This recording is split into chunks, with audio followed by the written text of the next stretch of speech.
Assalamualaikum warahmatullahi wabarakatuh. Nah, perkenalkan nama saya Yuda Rohma dari Universitas Sultan Agung Tirtayasa. Saya di sini sedikit menjelaskan tentang materi pelajaran elektronika dasar dan kelistrikan, di mana pada materi ini saya akan membahas tentang materi dasar kelistrikannya. Kemudian, besaran dan satuan listrik. Nah, besaran dan satuan listrik ini sangat penting dipelajari untuk mempelajari besaran listrik.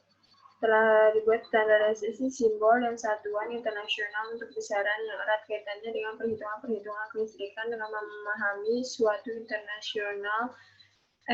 internasional terlebih dahulu.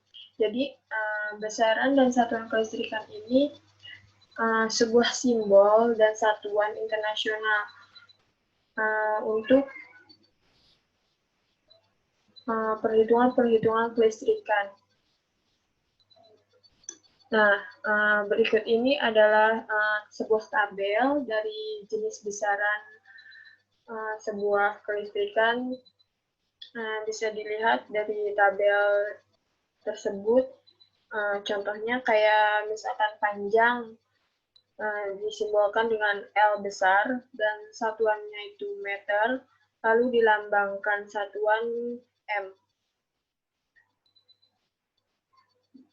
Jadi, gimana simbol satuan dan lambang satuan ini bisa mempermudah dan mempersingkat perhitungan yang akan kita lakukan. Gitu. Kemudian ada teori atom dan elektron, di mana bagian yang sangat kecil dari suatu benda, baik padat, cair maupun gas, dan masih memiliki sifat benda tersebut disebut molekul. Dan tiap molekul terdiri dari perbedaan atom sejenis yang disebut unsur, dan bila atomnya berbeda disebut senyawa. Jadi, apa sih yang dimaksud dengan atom tersebut? Jadi, atom merupakan sebuah molekul atau senyawa yang terdiri dari unsur-unsur senyawa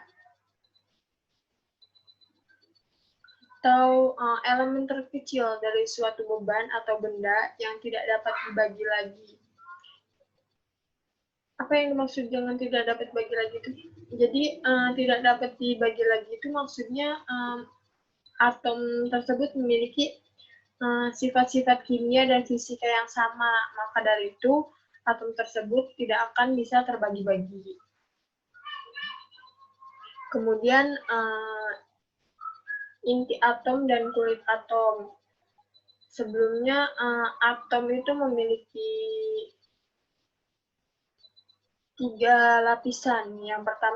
Lapisan yang pertama itu ada lapisan nukleus, proton, neutron.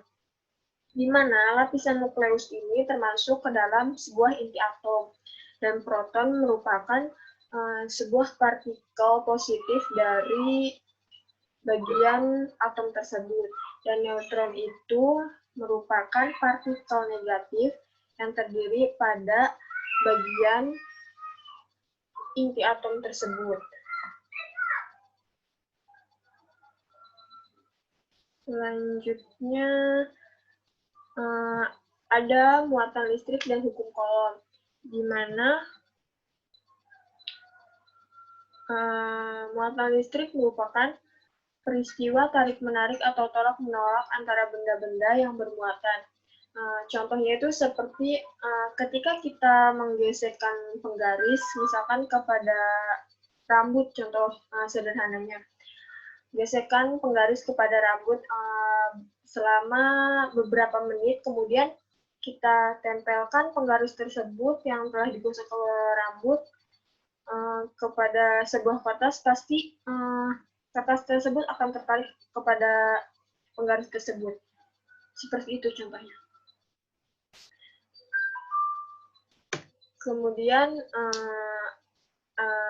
adapun hukum Coulomb, di mana Coulomb menyatakan bahwa besaran gaya interaksi antara dua muatan, baik gaya tarik-menarik maupun gaya tolak-menolak, sebanding dengan besar masing-masing muatan dan berbanding terbalik dengan kuadrat jarak antara kedua muatan. Jadi, hukum Coulomb ini sama seperti muatan listrik. Hanya saja, pada hukum Coulomb ini besarannya sebanding dengan muatan dan kuadrat jarak antara dua buah muatan gitu.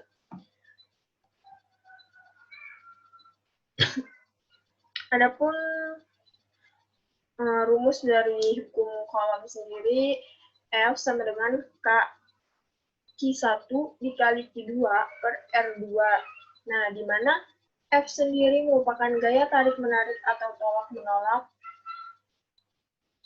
Q1 dan Q2 itu merupakan dari muatan masing-masing partikel Coulomb, R jarak antara kedua muatan, dan K tetapan Coulomb untuk ruang hampa, di mana dirumuskan sebagai 9 kali 10 pangkat 9 Nm pangkat 2 per C pangkat 2.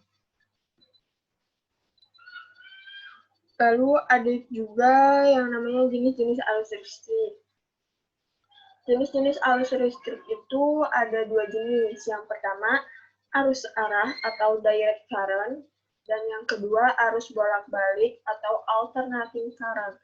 Yang dimana pada arus listrik arah atau direct current itu merupakan arus listrik yang mengalir dengan arah dan besar yang tetap atau konstan.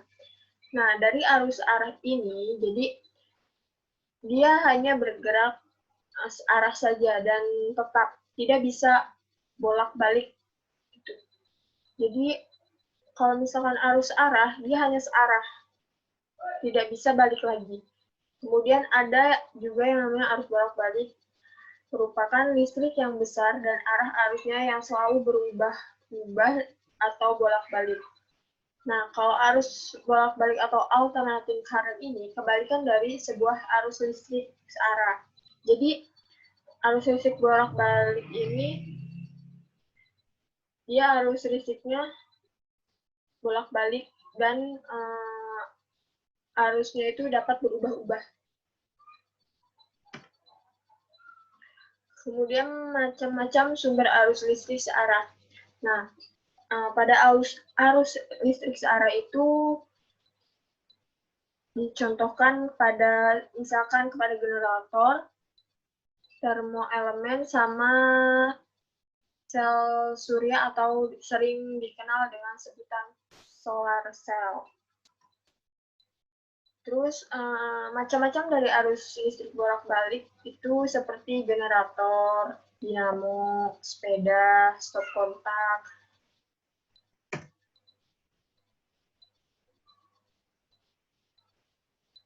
Dan ini ada sebuah contoh, ada dua contoh yang